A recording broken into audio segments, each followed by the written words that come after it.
Hello bachcho, let's see this question. The question says, these questions consist of two statements each printed as statement 1 and statement 2. While answering these questions, you are required to choose any one of the following responses.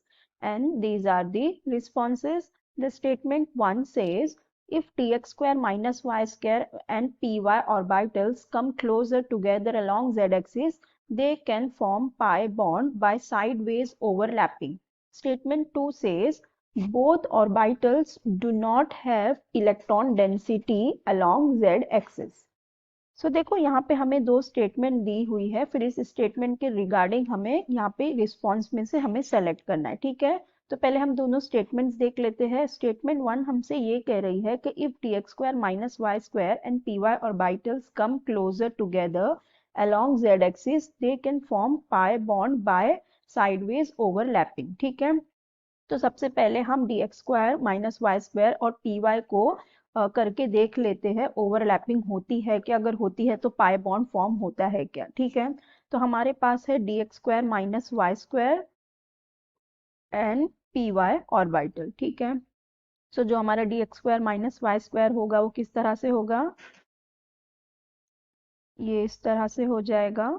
अगर ये हमारा x orbital हो और ये Y orbital हो, और कौन सा दिया है हमें, पी वाई दिया हुआ है, सो पी वाई किस तरह से हो जाएगा, अगर ये हमारा वाई एक्सिस हो ये, तो ये हमारा पी वाई हो जाएगा। ठीक है, अब हमें क्या करना है कि इनकी देखना ओवरलैपिंग, लेकिन यहाँ पे हमें दिया हुआ है अलोंग जेड एक्सिस। ठीक है, अगर हम देखें along Z axis, along Z axis अगर हम देखें तो यहाँ पे देखो कोई ओवरलैपिंग होने का चांस ही नहीं है, क्योंकि अलोंग जेड एक्सिस दिया है। अभी ये वाला जो है ये वाई एक्सिस पे है और ये वाई एक्सिस और ये एक्स एक्सिस पे। ठीक है, तो अब इनकी इलेक्ट्रॉन डेंसिटीज वगैरह भी कहाँ पे है, यहाँ पे इसकी एक्स वाई पे है, इसकी वाई पे है, जेड एक्सिस में है ही नहीं। अगर हम जेड एक्सिस में करने जाएंगे तो यहाँ पे कोई ओवरलैपिंग होगी ही नहीं। ठीक है, तो यहाँ पे क्या हो जाएगा, नॉन बॉन्डिंग हो जाएगी।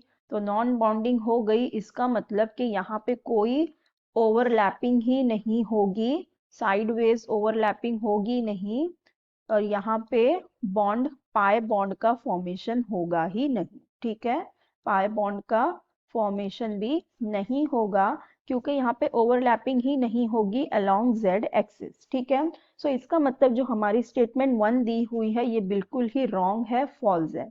अब स्टेटमेंट 2 में ये कह रहा है कि both orbitals do not have electron density along Z axis.